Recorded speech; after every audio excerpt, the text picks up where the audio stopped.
नमस्कार, हमारे IGNOU audio books channel पर आपका स्वागत है। इंदिरा गांधी राष्ट्रीय मुक्त विश्वविद्यालय, school of sciences, SOS, post graduate diploma in environment and sustainable development, PGDSD, Hindi. मिदी 008 भूमंडलीकरण और पर्यावरण। इकाई 14 सतत मानव विकास, मुद्दे और आजीविका, स्वास्थ्य और शिक्षा। 14.1 प्रस्तावना। सतत मानव विकास, सस्टेनेबल ह्यूमन डेवलपमेंट, सततता के पारस्परिक व्यवहार, इंटरैक्शन ऑफ सस्टेनेबिलिटी और मानव विकास के रूप में प्रस्तुत हुआ है। व्यापक प्राकृतिक संसाधन पृष्ठभूमि, ब्रॉड नेचुरल रिसोर्स बैकग्राउंड के साथ एक बढ़ते स्तर पर मानव विकास को प्रभावित किए बिना मानव विकास के भौतिक मानदंड सूचकांक, physical parameters of human development index कहाँ तक स्थायी रह सकते हैं, यही सतत विकास की परिभाषा है। मानव विकास सूचकांक के अतिरिक्त गरीबी अनुपात, भोजन सुरक्षा, स्वास्थ्य व पोषण, शिक्षा और आय के बंटवारे में समानता, जनसांख्यिकी सूचकांक, डेमोग्राफी इंडेक्स, शिशु मृत्यु दर, इन्फेंट मोर्टेलिटी और लिंगवार जीवन की अपेक्षा अथवा आशा, gender wise expectancy of life, सभी सतत मानव विकास के संकेत हैं। संपूर्ण विश्व में 84 करोड़ लोग अल्पपोषित हैं। अतः विश्व जनसंख्या के लिए भोजन का सतत बटा स्थायी समाधान करना अत्यधिक महत्वपूर्ण है। 1990 के दशक के उत्तरार्ध और 2020 के बीच विश्व की खाद्यान्न मांग 40% बढ़ जाएगी, लेकिन विश्व के जल आपूर्ति और संसाधन आधार सीमित है। इस प्रकार मुख्य समस्याएं हैं: विश्व की बढ़ती आबादी को भोजन प्रदान करना तथा भोज्य पदार्थ उत्पन्न करने के लिए जल की तलाश करना। विश्व समुदाय के लिए ये मौलिक चुनौतियां हैं। सतत उत्पादन करना, सस्टेनेबल प्रोडक्शन, भोजन सुरक्षा और आजीविका, लाइवलीहुड के लिए आवश्यक है। सतत उत्पादकता और जीवनयापन के लिए पर्यावरण विकार, भूमि विकार और जलवायु परिवर्तन जैसी सतत चुनौतियां हैं। सततता केवल अच्छे उत्पादन तक ही सीमित नहीं है, अपितु इसमें पर्यावरण स्थिरता भी शामिल है, जो सतत जीवनक्षम, वायेबल फसलों और पशु उत्पादन के लिए आवश्यक है।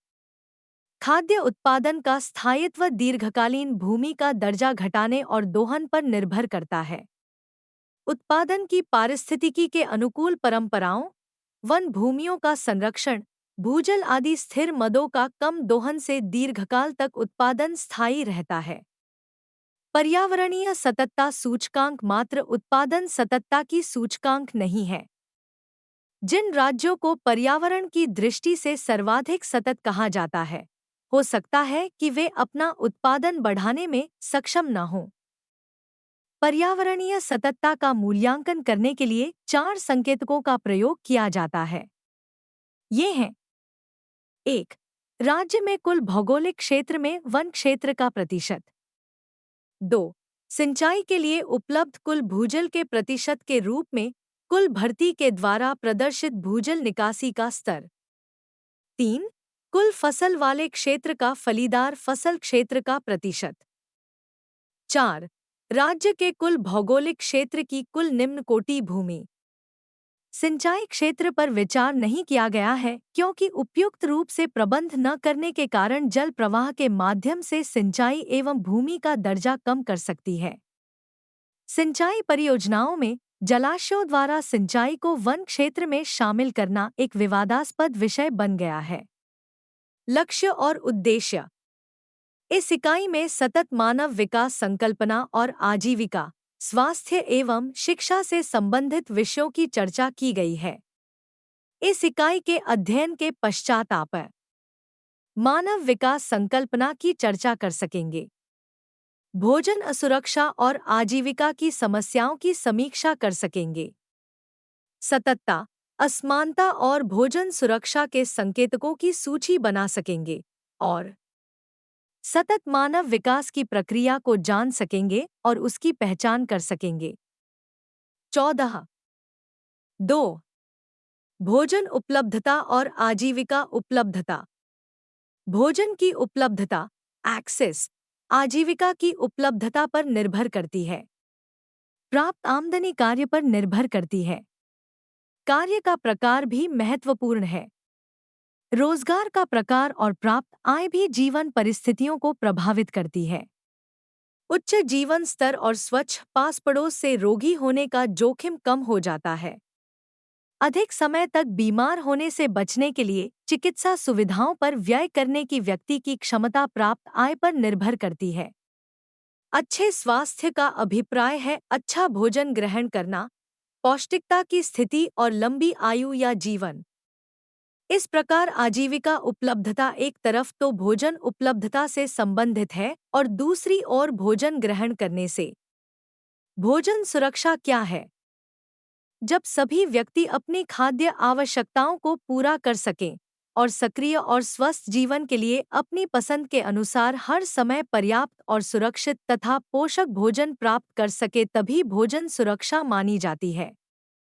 जितने अधिक लोगों के पास कम आमदनी वाले कार्य होंगे उतनी अधिक गरीबी होगी। अनियमित कार्य पर लगे लोगों को कार्य छूटने की अधिक चिंता रहती है। बदलती आवश्यकताओं के अनुसार अनियमित श्रमिकों, दिहाड़ी मजदूरों की मांग अनिश्चित और घटती बढ़ती रहती है। इसके अतिरिक्त कार्य की अनिश्चितता और कार्य के स्थगित होने पर सबसे पहले अनियमित श्रमिकों को काम से हटाया जाता है। छोटे छोटे व्यवसाय के स्वरोजगार में लगे लोग जैसे सड़क के किनारे पटरी लगाने वाले, चमड़े का काम करने वाले, छोटा मोटा ढाबा, होटल चलाने वाले, हाथ के वाहन अथवा छोटे वाहन चलाने वाले, रिक्शा व हाथ गाड़ी आदि चलाने वाले और ऐसे अन्य लोगों की भी आमदनी अनिश्चित होती है। सामान्यतः निर्धन व्यक्तियों में और विशेषतः बेरोजगार निर्धनों में भुखमरी और कुपोषण की संभावनाएं बढ़ जाती हैं। धन कमाने की क्षमता का शिक्षा के स्तर में वृद्धि से संबंध है और शिक्षित तथा अर्धकुशल व्यक्तियों के कार्य अवसर बढ़ जाते हैं।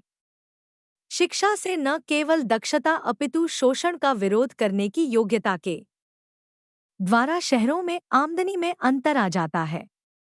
घटिया आवास और अपर्याप्त सुविधाएं गरीबी का परिणाम है। कार्यस्थल पर भेदभाव भी महत्वपूर्ण है। एक ही प्रकार के कार्य के लिए पुरुषों को महिलाओं से अधिक पारिश्रमिक मिलता है। अनुसूचित जाति की जनसंख्या निम्न श्रेणी के कार्य जैसे कूड़ा-कचरा हटाना, शौचालय और सड़कें साफ करना आदि और ऐसे ही कार्यों में लगी होती है। बाल श्रम और गलियों में फिरने वाले बच्चे, स्ट्रीट चिल्ड्रन, भी गरीबी का परिणाम है। मलिन बस्तियों की समस्या भी गरीबी के कारण होती है। कार्य अवसर शहरों में प्रवासियों, माइग्रेंट्स को आकर्षित करते हैं। इसके अतिरिक्त शहरी क्षेत्रों में प्रवासियों को अनुबंधित श्रमिक के रूप में मुख्यतः निर्माण कार्य के लिए लाया जाता। नए ग्रामीण प्रवासियों के सामने शहरों में अनेक समस्याएं होती हैं और शहरी वातावरण का सामना करने के लिए वे तैयार नहीं होते हैं और अनुबंधित लोगों को अधिक समस्याओं का सामना करना पड़ता है। अस्थायी आवास संरचनाएं अवैध होती हैं। भोजन की उच्च कीमतें, बिजली, उचित मूल्य वाली राशन की दुकानें और चिकित्सा सुविधाओं का अभाव, व्यापारियों और नियोक्ताओं द्वारा शोषण की संभावनाओं से शहरी निर्धन वर्ग की दुर्दशाओं में वृद्धि हो जाती है। 14. 3 स्थायी भोजन सुरक्षा। स्थायी भोजन सुरक्षा राज्य द्वारा भविष्य में पर्याप्त भोजन प्रदान करने की योग्यता के साथ समझौता किए बिना वर्तमान में प्रत्येक व्यक्ति के लिए वास्तविक और आर्थिक रूप से भोजन उपलब्ध कराना है। स्थायी भोजन सुरक्षा के सूचक। सतत विकास का पथ चुनने के लिए सूचकांक बहुमूल्य मार्गदर्शक है। यह राज्य को स्थायी भोजन सुरक्षा के लिए नीतियों और कार्यक्रमों का चयन करने में सक्षम बनाती है। सतत वे राज्य है जो विद्यमान स्तरों पर भोजन सुरक्षा निरंतर जारी रखने और भविष्य में भोजन सुरक्षा बढ़ाने की क्षमता रखते हैं। जो राज्य अच्छी तरह स्थायित्व की ओर तो बढ़ रहे हैं, लेकिन भोजन सुरक्षा का स्तर कम है, उन्हें आजीविका उपलब्धि बढ़ाने पर ध्यान केंद्रित करना चाहिए। उन्हें उपलब्ध संसाधनों के उपयोग से इको फ्रेंडली पारिस्थितिकी के अनुकूल पद्धतियों को अपनाना चाहिए। भोजन की दृष्टि से सुरक्षित लेकिन कम स्थायी राज्यों को अपनी कार्यशैली बदलकर प्राकृतिक संसाधनों का संरक्षण सुनिश्चित करना चाहिए। भावी सततता और वर्तमान सुरक्षा के बीच संतुलन होना बहुत महत्वपूर्ण है। लोगों के भूखे मरते हुए अपने लिए प्राकृतिक संसाधनों को संरक्षित करने का कोई अर्थ नहीं है। पर्यावरण संसाधनों के सतत उपयोग के माध्यम से भोजन उत्पादन, आजीविका उत्पत्ति, स्वच्छ वायु, स्वच्छ जल और साफ पास पड़ोस का उद्देश्य अपनाना और प्राप्त करना चाहिए। भोजन बटा खाद्य सुरक्षा की सततता के सूचक सस्टेनेबल फूड सिक्योरिटी इंडिकेटर्स मिश्रित सूचकांक की समीक्षा के लिए 7 सूचकों का प्रयोग किया जाता है। इन सूचकों में पहले 3 उपसूचक उपलब्धता सूचकांक, पहुंच सूचकांक और समाहित सूचकांक हैं, तब इन सूचकों को एक प्रभावी अंतिम सूचकांक में मिलाया जाता है। निम्नलिखित सूचकांक प्रयुक्त समूहों को पुनः प्रस्तुत करती है। M Swaminathan, atlas of the sustainability of food security, फरवरी 2004। उगाया गया कुल क्षेत्र यह भोजन उत्पादन के लिए कृषि भूमि आधार के समान सिंचित भूमि के बारे में बताता है। 8 वर्षों में उगाए गए कुल क्षेत्र का प्रतिशत परिवर्तना यह क्षेत्र विस्तार की संभावनाओं का द्योतक है। प्रति व्यक्ति खाद्यान्न उत्पादन यह निश्चित वर्तमान उत्पादन की प्रदर्शित स्तरों का द्योतक है। प्रति व्यक्ति वन क्षेत्र पर कैपिटा फॉरेस्ट कवर यह जल भंडारों की सततता का द्योतक है। भावी उपयोग के लिए उपलब्ध दोहनहित unexploited surface water available for future use. सतही जल यह उपलब्ध अप्रयुक्त संभावित सतही जल का द्योतक है। भावी उपयोग के लिए उपलब्ध दोहनहित भूजल unexploited surface water available for future use. यह कुल संसाधनों में दोहनहित भूजल संसाधनों का द्योतक है। कुल भौगोलिक क्षेत्र का निम्नीकृत प्रतिशत क्षेत्र unexploited ground water available for future use यह मानव की गतिविधियों के कारण निम्नीकृत भूमियों की 8 श्रेणियों का द्योतक है। इसमें प्राकृतिक बंजर भूमि जैसे रेतीले किनारे और रेगिस्तान शामिल नहीं है। फसल वाले कुल क्षेत्र में फलीदार फसल का प्रतिशत percentage of leguminous crops in the gross cropped area यह जीवनक्षम फसल पद्धतियां अपनाने से भूमि उत्पादकता की ताकत का द्योतक है। पहले 3 सूचक मिलकर भोजन उत्पादन सुरक्षा सूचकों का निर्माण करते हैं। अगले 5 सूचक भोजन उत्पादन के पर्यावरणीय पोषकता के द्योतक हैं। सभी 8 सूचक भोजन उपलब्धि की सततता की स्थिति का वर्णन करते हैं। भोजन अवशोषण फूड अब्जॉर्प्शन का अभिप्राय है स्वस्थ जीवन के लिए उपभोग किए गए भोजन को पचाने में सक्षम होना। भोजन की उपलब्धता पहला चरण है। आजीविका उपलब्धि और वास्तविक रूप से भोजन उपलब्ध होना दूसरा चरण बनता है। स्वस्थ और दीर्घायु के लिए शरीर में भोजन के आत्मसात या पाचन होना भोजन सुरक्षा प्राप्त करने का अंतिम चरण है। भोजन का अवशोषण होना निम्नलिखित तथ्यों पर निर्भर करता है। 1. पहला, शरीर में भोजन का तभी उपयुक्त समाहित होता है जब खाए गए भोजन में सभी आवश्यक पोषक और सूक्ष्म पोषक तत्व होते हैं और यह इस तरह से खाया जाए कि शरीर में अच्छी तरह अवशोषित हो जाए। इसलिए संतुलित आहार, पोषक तत्वों की जानकारी होना और अच्छी भोजन परंपराएं बहुत महत्वपूर्ण हैं। 2. दूसरा, भोजन का अवशोषण व्यक्ति के स्वास्थ्य की स्थिति, स्वच्छ जल आपूर्ति, पर्यावरण स्वच्छता और स्वच्छ स्थितियों पर भी निर्भर करता है। उचित भोजन अवशोषण का परिणाम समाज में व्यक्ति का जीवन दीर्घायु, स्वस्थ और उत्पादक होता है। 3 मुख्य पक्ष हैं। भोजन में कमी, कुपोषण के लक्षण, आबादी की पोषक स्थिति के द्वारा प्रदर्शित उपयुक्त अवशोषण का परिणाम, स्वास्थ्य देखभाल की उपलब्धता, पर्यावरण स्वच्छता, सफाई और संक्रमण से बचने, सुरक्षित स्वच्छ पेयजल। भोजन अवशोषण की समस्या से कुपोषित बड़ों, प्रौढ़ों की आबादी अस्वस्थ रहती है, जिनका कमजोर शरीर सूचकांक होती है। बच्चों का विकास अवरुद्ध होगा, वजन कम होगा और उत्पादकता कम होगी। आबादी विभिन्न प्रकार के रोगों से पीड़ित होगी। अंतिम परिणाम समयपूर्व मृत्यु और आयु कम रहती है। इसके अतिरिक्त भावी पीढ़ियों की पोषक सेहत के लिए मातृ स्वास्थ्य और बाल स्वास्थ्य भी बहुत महत्वपूर्ण है। गर्भवती महिलाओं, शिशुओं और बच्चों के संदर्भ में पोषक आहार तथा चिकित्सकीय देखभाल साथ साथ होने चाहिए। फिर सुरक्षित पेयजल और स्वच्छता संक्रमित रोगों से बचाव करते हैं। इस प्रकार यह महत्वपूर्ण है कि प्रभावशाली भोजन अवशोषण के लिए सभी तीनों घटक एक साथ होने चाहिए, जिससे आबादी की अच्छी पोषण स्थिति होगी। आज विश्व में 85.2 करोड़ लोगों को भोजन मिलना निश्चित नहीं है। संयुक्त राष्ट्र के खाद्य और कृषि संगठन food and agriculture organization of the UN के खाद्य सुरक्षा के विशेष कार्यक्रमों special programmes for food security SPFS जैसी परियोजनाओं के माध्यम से 2015 तक भूखों की संख्या आधी करने का लक्ष्य है। विश्व में 100 से अधिक देशों में खाद्य सुरक्षा के विशेष कार्यक्रम ने भूख, अर्धपोषण और गरीबी को कम करने के प्रभावी ठोस समाधान प्रस्तुत किए हैं। इसके कार्य के प्रभाव को अधिकतम करने के लिए खाद्य सुरक्षा के विशेष कार्यक्रम काफी दृढ़ता से ऐसे देशों में राष्ट्रीय स्वामित्व और स्थानीय सशक्तिकरण को प्रोत्साहित करता है जहां इसका कार्यान्वयन किया जाता है।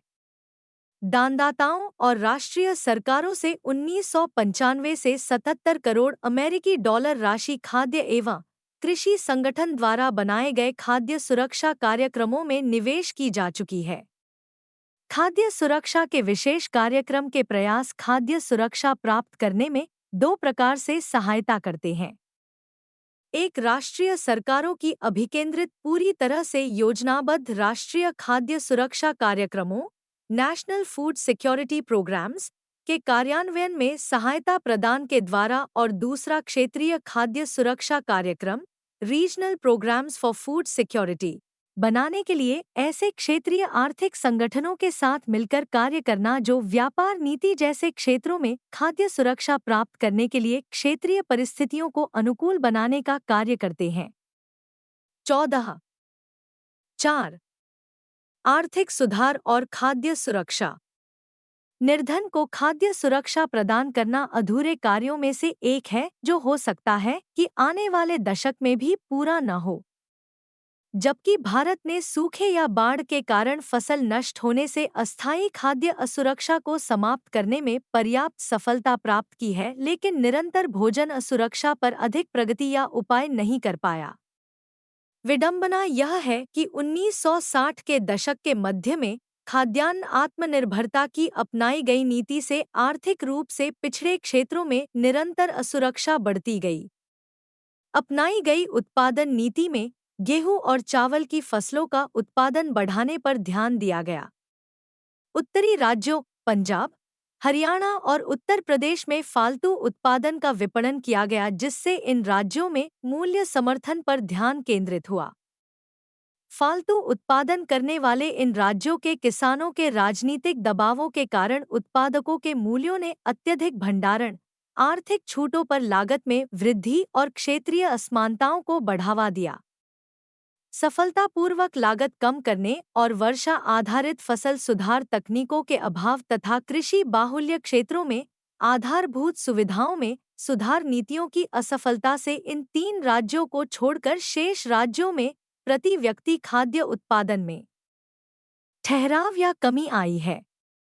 खाद्यान्न उत्पादन में बढ़ती प्रति व्यक्ति कमी के साथ अत्यधिक भूखमरी वाले राज्य बिहार, उड़ीसा और मध्य प्रदेश राज्यों की कमी को पूरा करने के लिए फालतू उत्पादक राज्यों से खाद्यान्न हस्तांतरण के लिए सार्वजनिक वितरण प्रणाली पब्लिक डिस्ट्रीब्यूशन सिस्टम PDS की असफलता से खाद्यान्न और कैलोरी ग्रहण में या तो ठहराव आ गया अथवा उसमें कमी आ गई। फिर भी सार्वजनिक वितरण प्रणाली ने बहुत कम प्रति व्यक्ति खाद्यान्न प्राप्ति वाले केरल, तमिलनाडु, गुजरात और महाराष्ट्र जैसे कुछ राज्यों में लोगों की खाद्य सुरक्षा में सुधार किया। इसमें भी निर्धन वर्ग की सार्वजनिक वितरण प्रणाली आपूर्ति पर निर्भरता केरल, तमिलनाडु, गुजरात और आंध्र प्रदेश में अत्यधिक रही।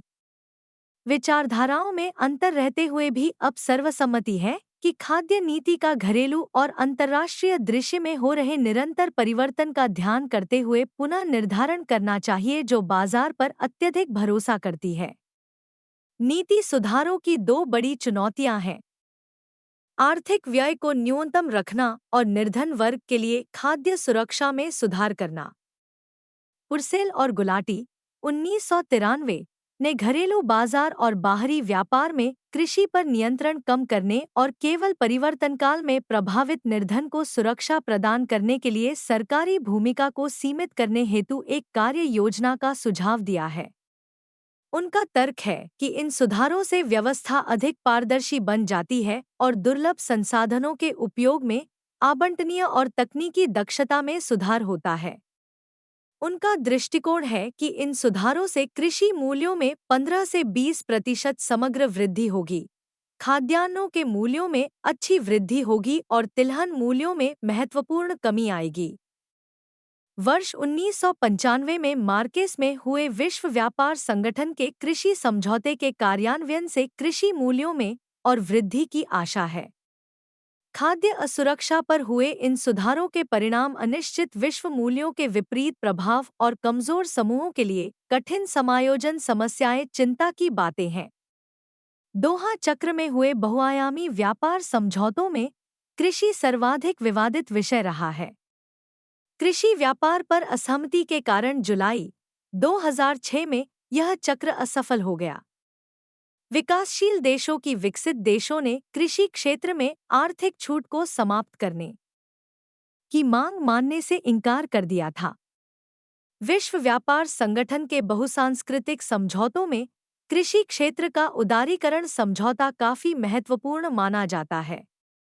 कृषि व्यापार के उदारीकरण समझौतों में विकसित देशों, विशेषतः संयुक्त राज्य अमेरिका तथा यूरोपीय संघ द्वारा घरेलू और निर्यात पर आर्थिक छूट समाप्त करना तथा विकासशील देशों के कृषि बाजार खोलना उत्तर और दक्षिण के बीच समझौते के मुख्य विषय थे।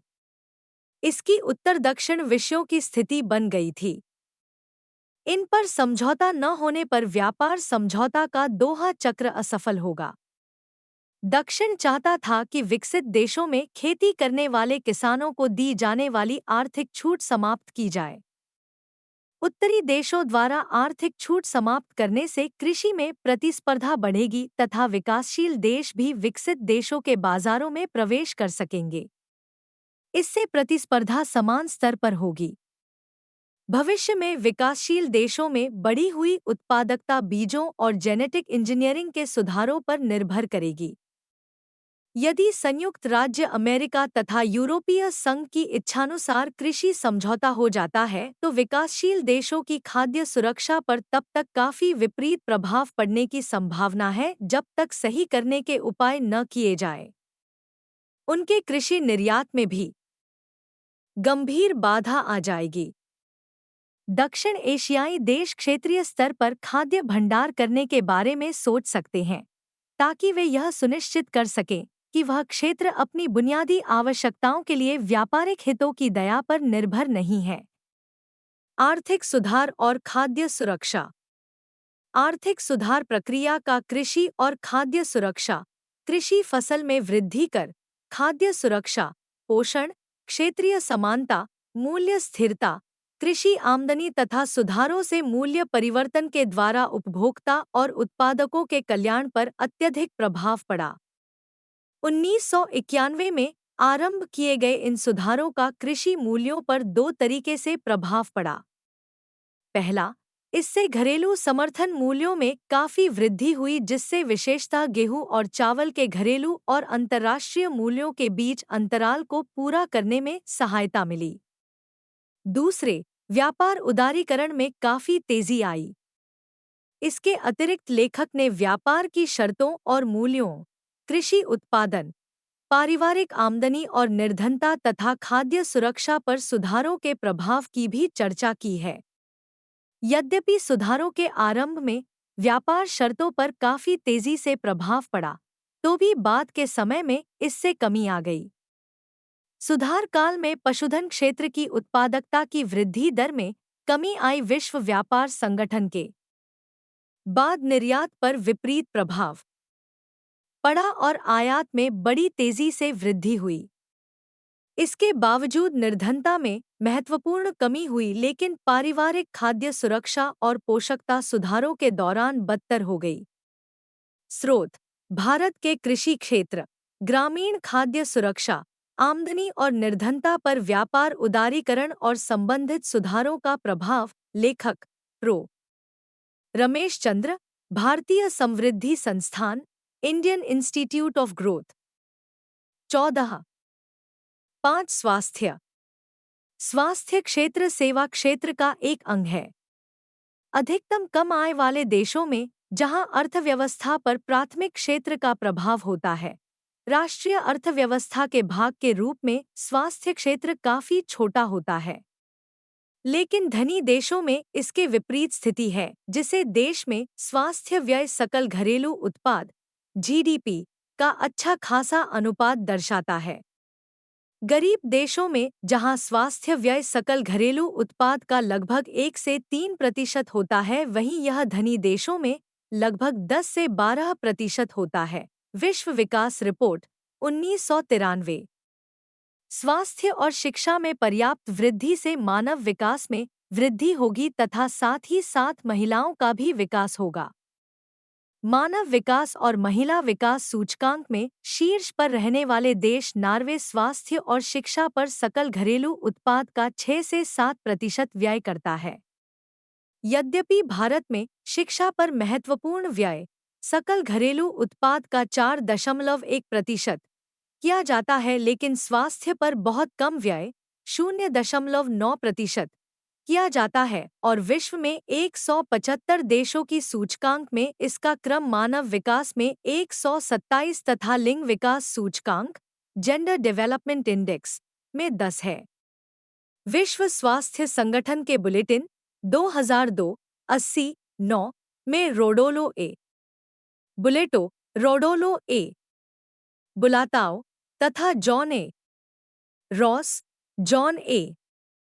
रॉस ने विकासशील देशों में मातृ और बाल स्वास्थ्य सेवाओं का मूल्यांकन किया है। उनके अनुसार इन पर भारत की मूल्यांकन दर काफी कम 50% 60% है। एशियाई देशों में चीन की मूल्यांकन दर 75.4% है। खाद्य सुरक्षा और स्वास्थ्य। प्रौढ़ महिलाओं में रक्ताल्पता 52%। न्यूनतम वजन वाले जन्म लेने वाले शिशु 32%। अर्धपोषण के शिकार बच्चे 47%। 26% बच्चे गंभीर रूप से अर्धपोषण के शिकार हैं। केवल 20% प्रौढ़ महिलाओं को सप्ताह में एक बार दूध मिलता है। 16% प्रौढ़ महिलाओं को सप्ताह में एक दिन अंडा मिलता है। 14% प्रौढ़ महिलाओं को सप्ताह में एक दिन फल मिलता है। 20% प्रौढ़ महिलाओं को नियमित रूप से भोजन नहीं मिलता है। 14.6 लघु पोषक तत्वों का अभाव। लघु पोषक तत्वों की न्यूनता पर आंकड़े 2 पोषणता सर्वेक्षणों से उपलब्ध हुए हैं। ये सर्वेक्षण महिला और बाल विकास विभाग, मानव संसाधन विकास मंत्रालय द्वारा संचालित राष्ट्रीय पोषण निगरानी bureau, national nutrition monitoring bureau (NNMB) और जिला पोषण profiles, district nutrition profiles (DNP) द्वारा किए गए। लघु पोषक तत्व वे आवश्यक विटामिन और खनिज होते हैं जिनकी अत्यधिक कम मात्रा प्रायः केवल कुछ मिली ग्राम और यहाँ तक माइक्रोग्राम प्रतिदिन की आवश्यकता होती है।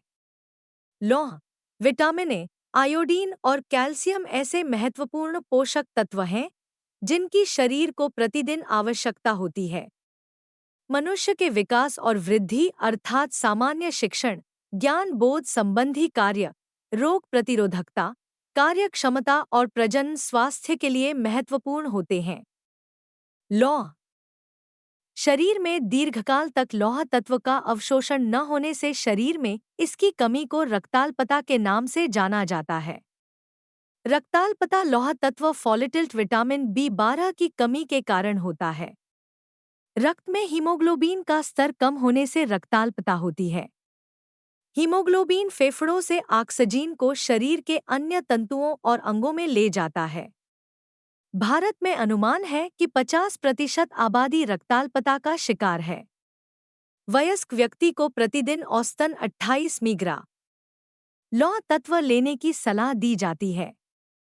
अधिकतर राज्यों में व्यक्ति इससे कम लौह तत्व लेते हैं और असम में तो सबसे कम प्रतिदिन 12.00 मिग्रा लौह तत्व ही लिया जाता है।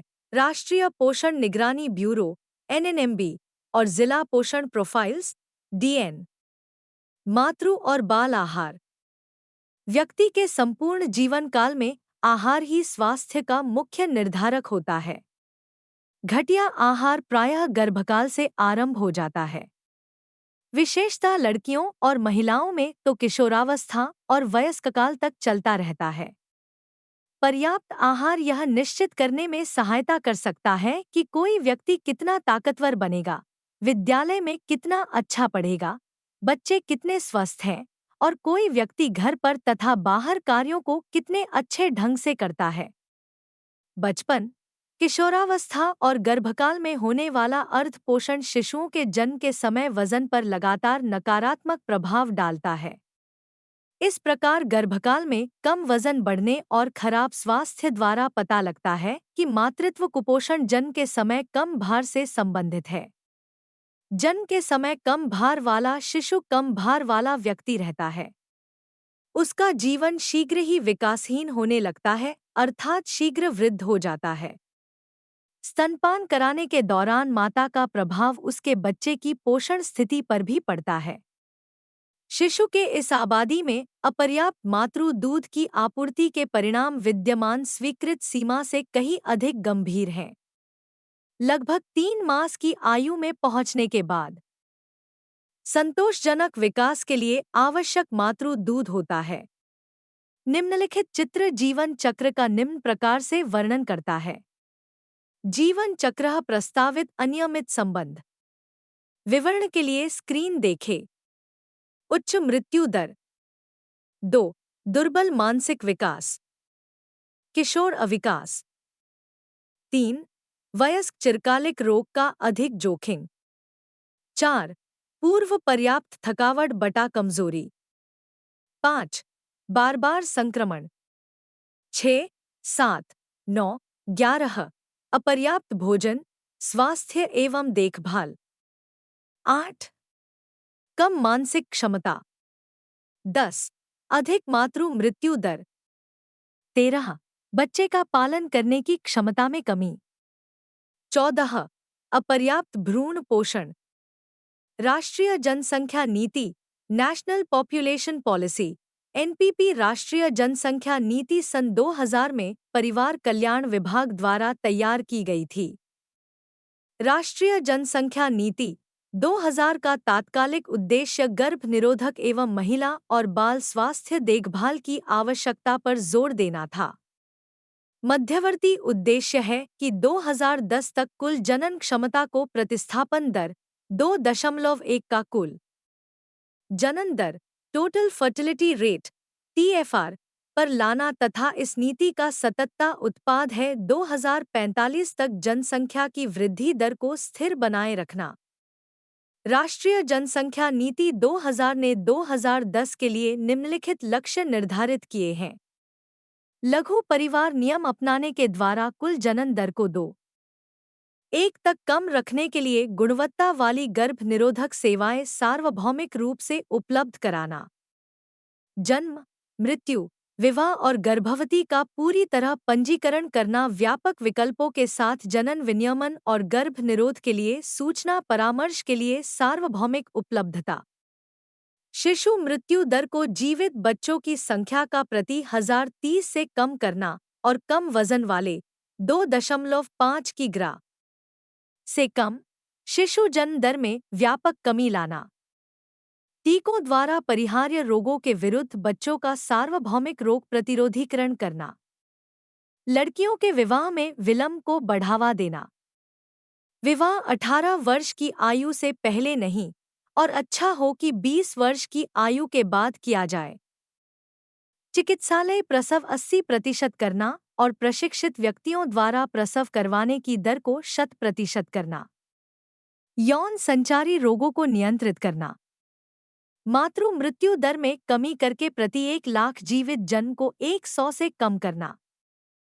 प्राथमिक शिक्षा को सर्वव्यापक बनाना तथा प्राथमिक और माध्यमिक स्तरों पर पढ़ाई छोड़ने वाले लड़के और लड़कियों की संख्या कम कर 20% से कम करना।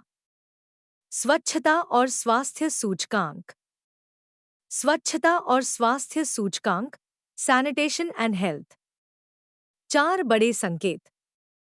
एम एस स्वामीनाथन, ग्रामीण भारत का खाद्य असुरक्षा भूगोल, food insecurity atlas of rural India, जून 2003। उदास स्माइली। मलिन बस्तियों में जनसंख्या का प्रतिशत। शौचालय सुविधाओं से वंचित परिवारों गृहों का प्रतिशत। सुरक्षित पेयजल से वंचित जनसंख्या का प्रतिशत। प्रति चिकित्सालय और औषधालय के लिए लोगों की संख्या। 14। 7। गरीबी उन्मूलन और भूखमरी। गरीबी विश्व में असंख्य लोगों को प्रभावित करती है। भूखमरी, कुपोषण, खराब स्वास्थ्य, सुरक्षित पेयजल का अभाव, शिक्षा और अन्य सार्वजनिक सेवाओं और संसाधनों की कम उपलब्धता, बहिष्कार, भागीदारी का अभाव तथा हिंसा आदि अनेक पहलू निर्धनता के लक्षण हैं। सर्वव्यापक निर्धनता का समाजों के भविष्य पर बुरा प्रभाव पड़ता है, क्योंकि गरीबी में पले बड़े बच्चे स्थायी रूप से लाभ से वंचित रहते हैं। गरीबी का भार विशेष रूप से महिलाओं पर अधिक पड़ता है। यद्यपि गरीबी सभी देशों में है, तो भी विकासशील देशों में इसका विस्तार और प्रभाव विशेष रूप से अधिक है। विश्व में गरीबी उन्मूलन का उद्देश्य नैतिक, सामाजिक, राजनीतिक और आर्थिक रूप से अनिवार्य है। यह केवल बहुआयामी और ऐसी संगठित विचारधारा के माध्यम से पूरा किया जा सकता है जिसमें सबकी बुनियादी आवश्यकताओं को पूरा करने वाली नीतियां और कार्यनीतियों के साथ निर्धन लोगों के लिए बनाए गए कार्यक्रम शामिल हों, जो उनकी उत्पादक क्षमता को मजबूत करें, प्रभावित करने वाली नीतियों के निर्णयन में भागीदारी करने के लिए उन्हें सशक्त बनाएं, सभी प्रकार के उत्पादक संसाधन, अवसर, सार्वजनिक सेवाएं सबके लिए सुलभ हों और सामाजिक सुरक्षा को बढ़ाएं और सुभेद्यता, कमजोरी को कम करते हों। जीवन स्तरों को बढ़ाने और मजबूत तरीकों से गरीबी को कम करने के लिए सतत और व्यापक आधार वाले आर्थिक उत्थान, सामाजिक विकास और पर्यावरण सुरक्षा बहुत महत्वपूर्ण है।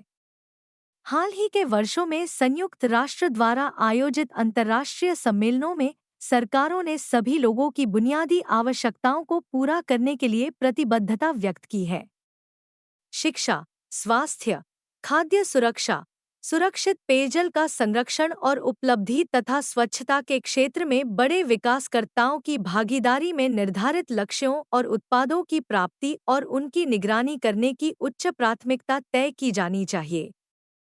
सामाजिक सम्मेलन में प्रत्येक देश द्वारा विनिर्दिष्ट तिथि तक असमानता कम करने तथा संपूर्ण गरीबी उन्मूलन के लिए न्यूनतम संभव समय में महत्वपूर्ण रूप से शीघ्रता से समग्रता गरीबी कम करने के लिए नीति और कार्य नीति बनाने या मजबूत करने और प्राधिमानतः यह कार्य 1996 तक करने का निर्णय लिया गया। राष्ट्रीय बजट और नीतियों का स्वरूप बुनियादी आवश्यकताएं पूरी करना, गरीबी उन्मूलन तथा समानता कम करने वाले नीतिगत उद्देश्य वाला होना चाहिए। गरीबी उन्मूलन के लिए दृढ़ राष्ट्रीय कार्यों की आवश्यकता होती है। इसी समय अंतर्राष्ट्रीय समुदाय को द्विपक्षीय और बहुआयामी वित्तीय संस्थाओं तथा अन्य अंतर्राष्ट्रीय संगठनों के माध्यम से गरीबी उन्मूलन और बुनियादी सामाजिक सुरक्षा सुनिश्चित करने के लिए विकासशील देशों की सहायता करनी चाहिए।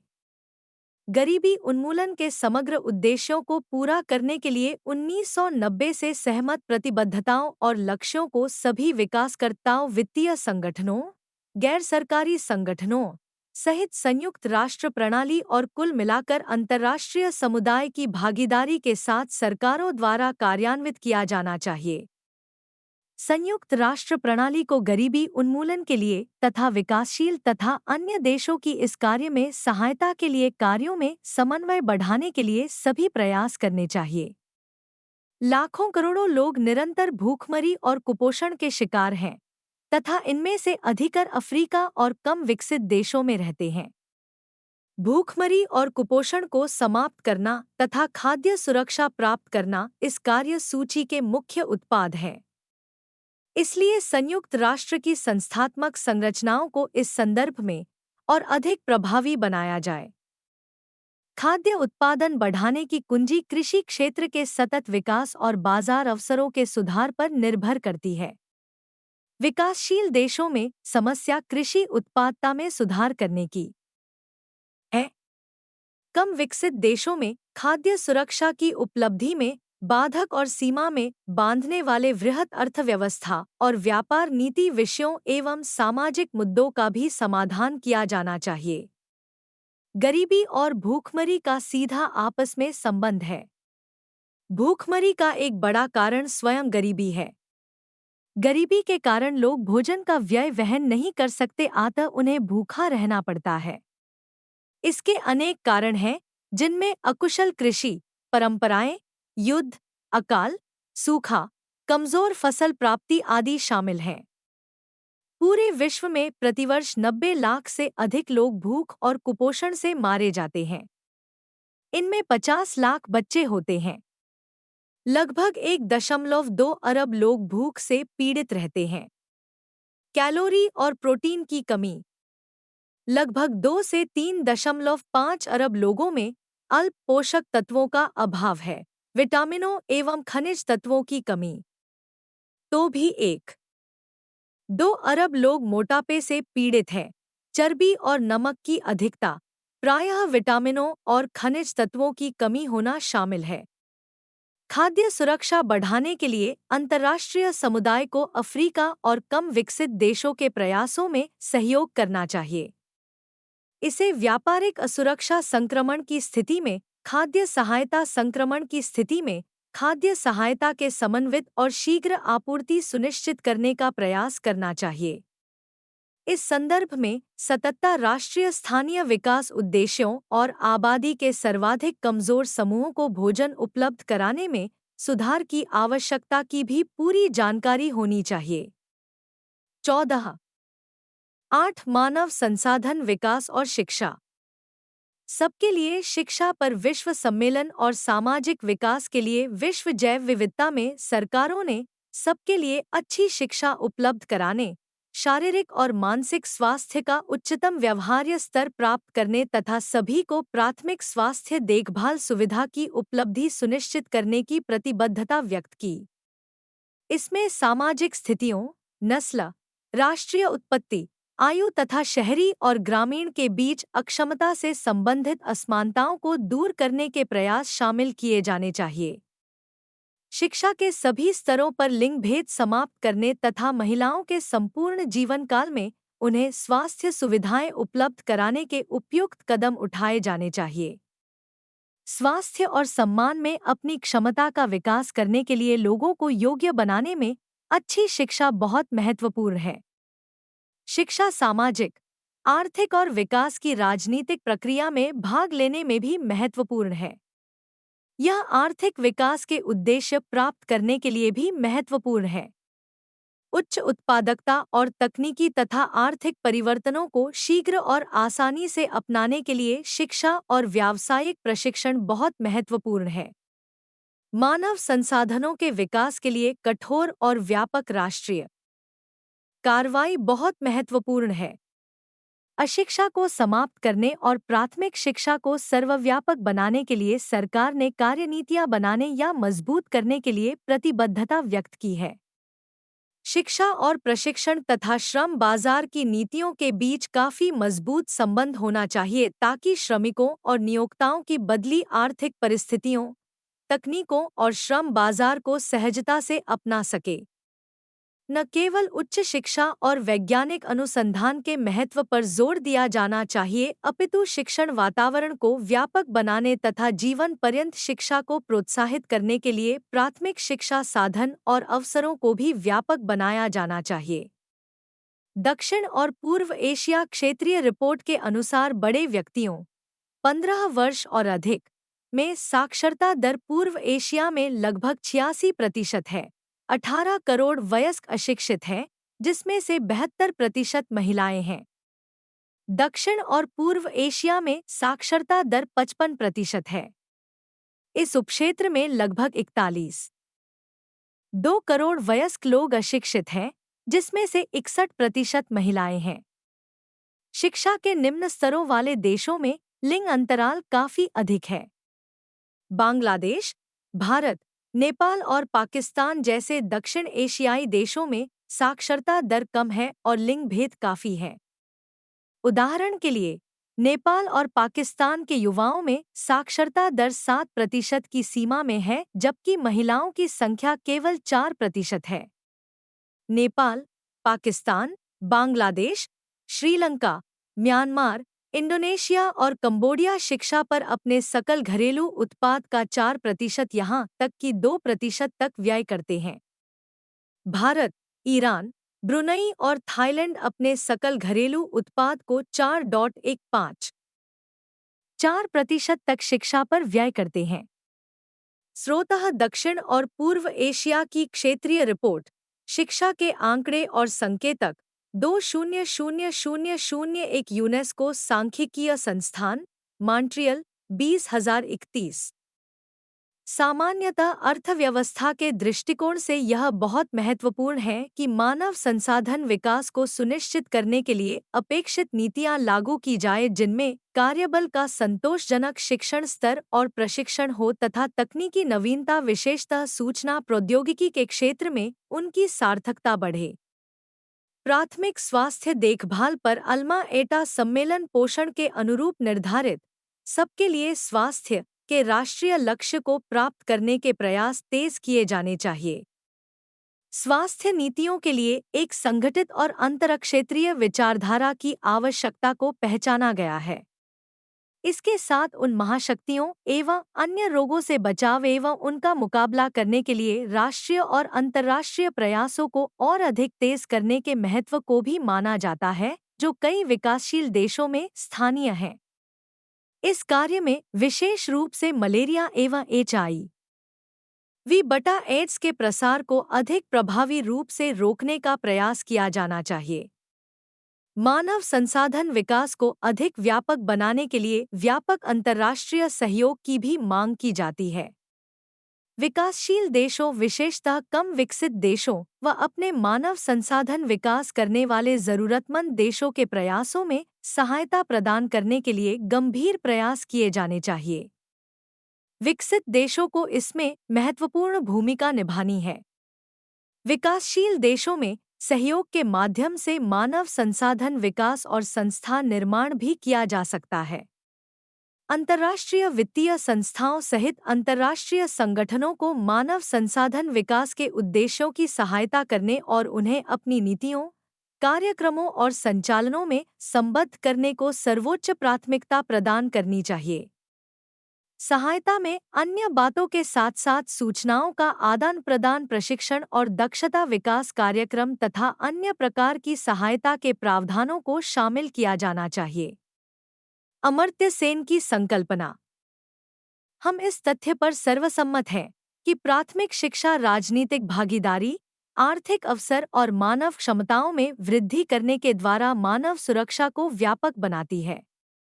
इतिहास पर दृष्टिपात करने से पता लगता है कि एम्मा रोथशील्ड ने हमें याद दिलाया था कि शिक्षा से आत्मविश्वास पैदा होता है, भय कम हो जाता है, जोखिम उठाने की योग्यता आ जाती है तथा भविष्य की ओर अग्रसर होने में सहायता मिलती है।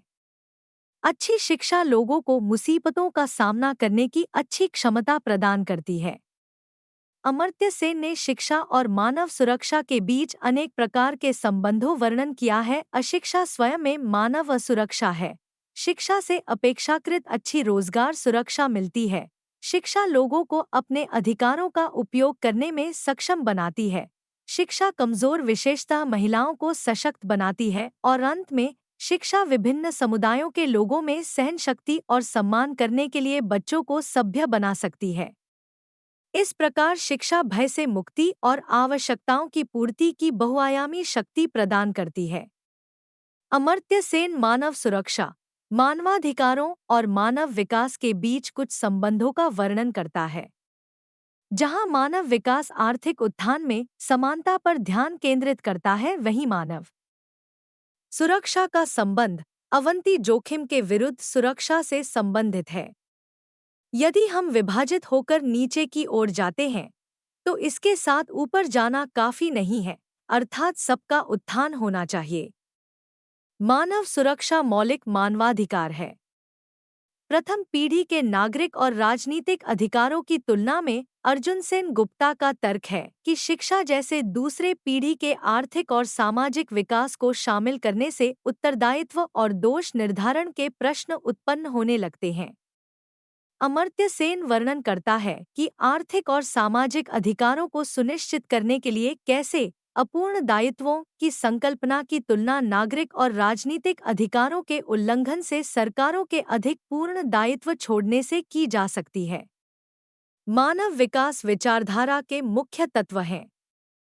क्षमता विस्तार के रूप में अमर्त्य सेन का विकास सिद्धांत मानव विकास आकलन, ह्यूमन डेवलपमेंट असेसमेंट (HDA) का आरंभिक बिंदु है।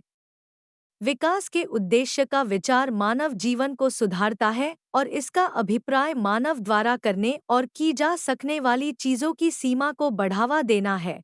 कार्य करने की कार्यप्रणाली और क्षमताएं जैसे स्वस्थ और विकसित होना तथा देश के जीवन में भागीदार होने के लिए ज्ञानवान होना।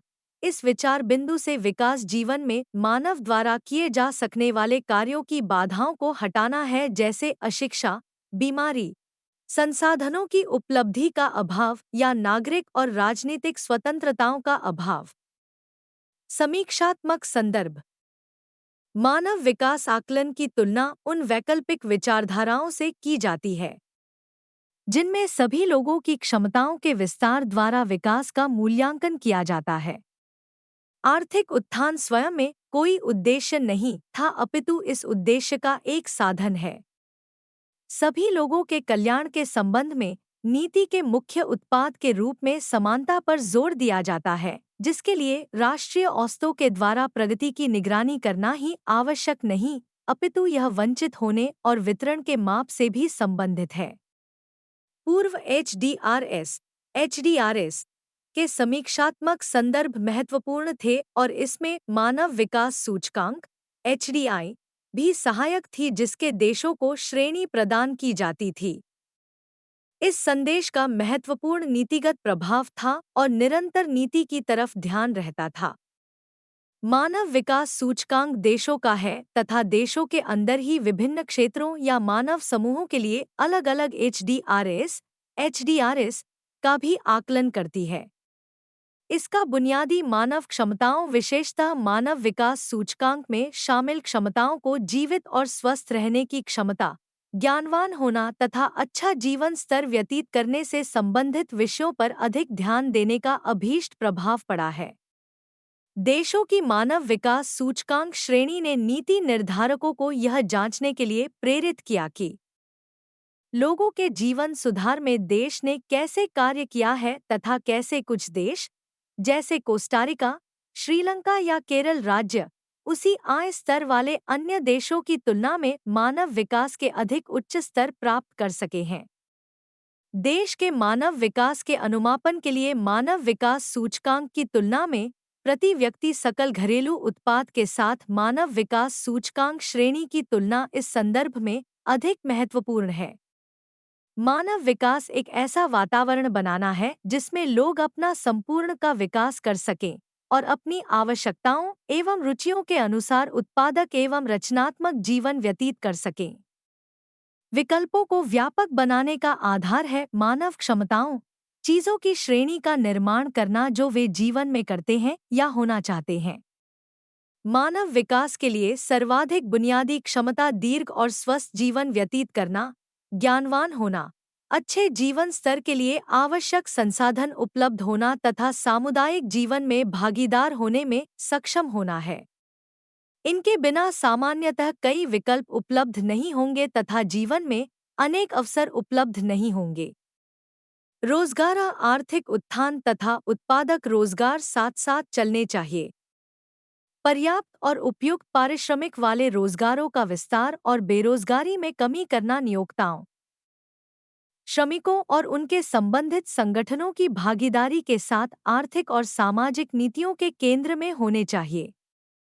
श्रमिकों के मौलिक अधिकार और हित तथा कार्यों की गुणवत्ता सुनिश्चित की जानी चाहिए और अंतर्राष्ट्रीय श्रमिक संगठन इंटरनेशनल लेबर ऑर्गेनाइजेशन (ILO) के संबंधित समझौतों का पूर्ण सम्मान किया जाना चाहिए।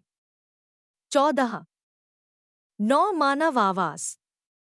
कई देशों में अपर्याप्त आश्रय और आवास विहीनता की दुर्दशा बढ़ती जा रही है, जिससे स्वास्थ्य के स्तर, सुरक्षा और यहाँ तक कि जीवन को भी खतरा हो गया है।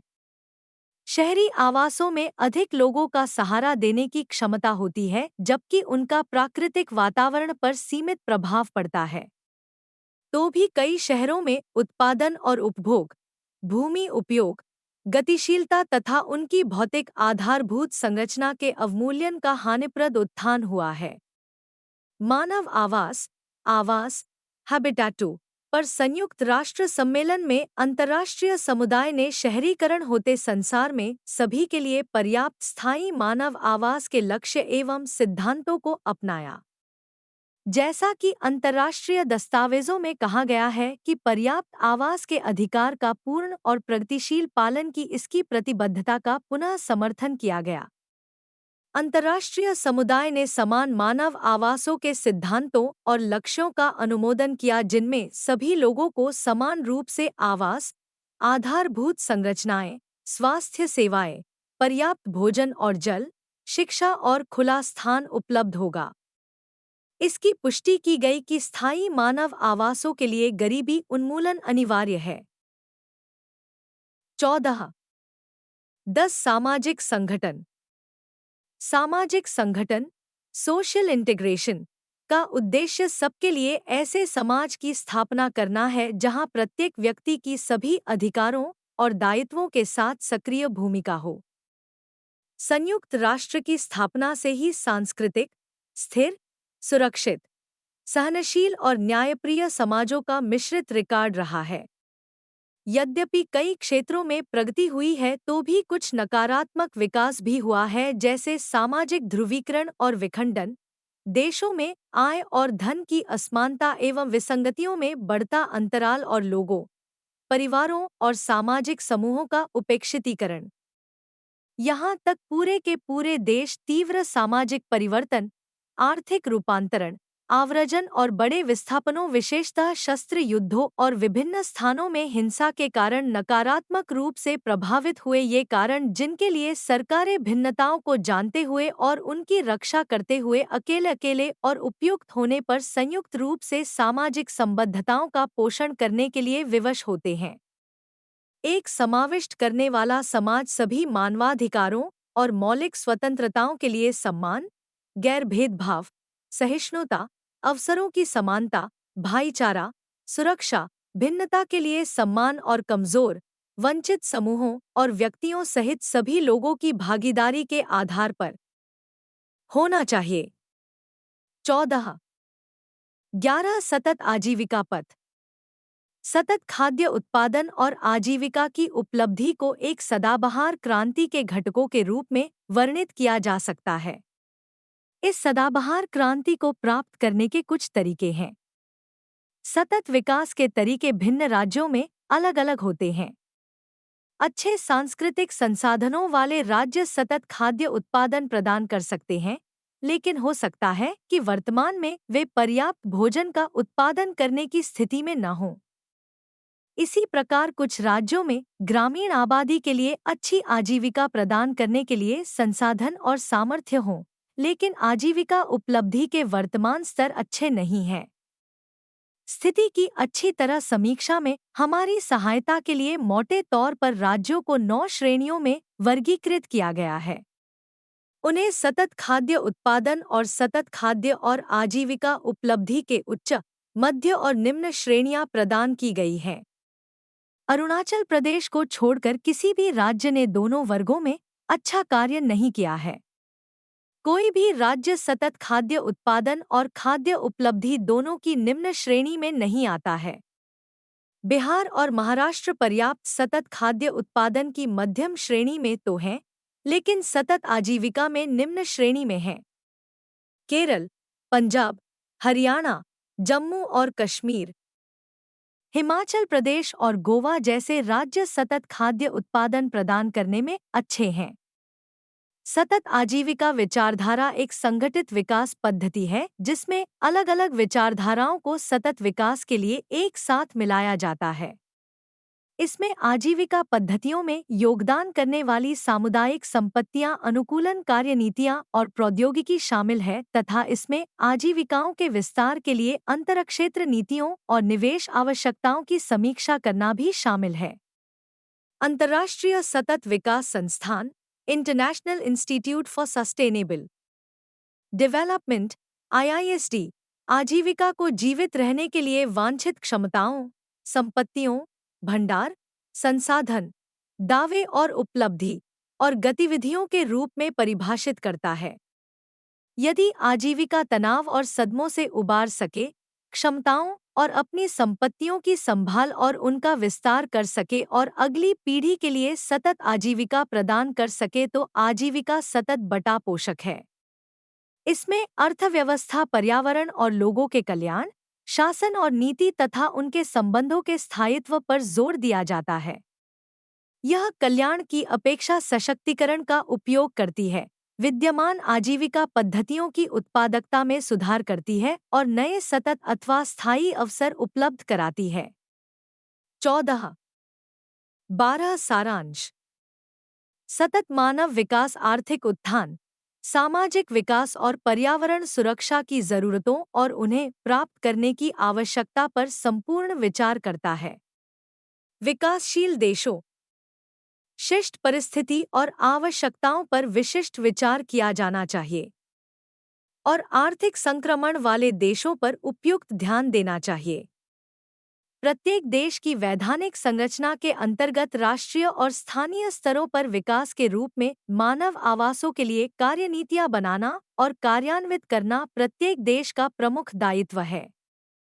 सबके लिए पर्याप्त आवास के उद्देश्य को पूरा करने के लिए और स्थायी मानव आवास विकास के लिए राष्ट्रीय कार्य योजनाएं और बटा या अन्य संबंधित राष्ट्रीय कार्यक्रम और गतिविधियां बनाने और मजबूत करने की आवश्यकता होगी तथा जहां उपयुक्त हो वहां राष्ट्रीय स्तर पर विकास के भागीदारों के गहन सहयोग से उनके कार्यान्वयन और निगरानी करने की भी आवश्यकता होगी।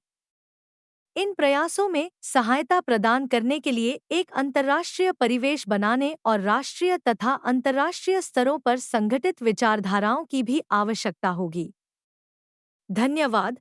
मिलते हैं अगले वीडियो में अगले पाठ के साथ।